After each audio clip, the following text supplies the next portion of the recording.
Sveiki visi, sveikinam Jūs su Kalėdom ir artėjančiais naujais metais. O Berlingų šeima iš Majamio sveikina Jūs ir dar Akeros gyvūnėlis Jogana irgi sveikina Jūs. Va šitaip mes švenčiam Kalėdas ir naujus metus.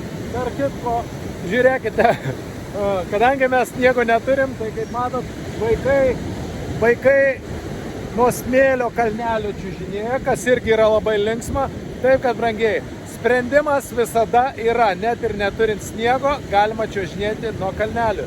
Būkit sveiki, būkit laimingi, kontroliuokit savo mintis, kontroliuokit savo gyvenimus ir prisiminkit. Sprendimas mažiausiai vienas visada yra, kai pagalvoji, dažniausiai du būna sprendimai, bet kokia situacija, kai pagalvoji būna ir trečias, taip kad viskas, brangiai, bus gerai pas Jūs ateinančiais metais ir būkit linksmi, būkit laimingi, ate. Ir nepadauginkit alkoholio. Yes!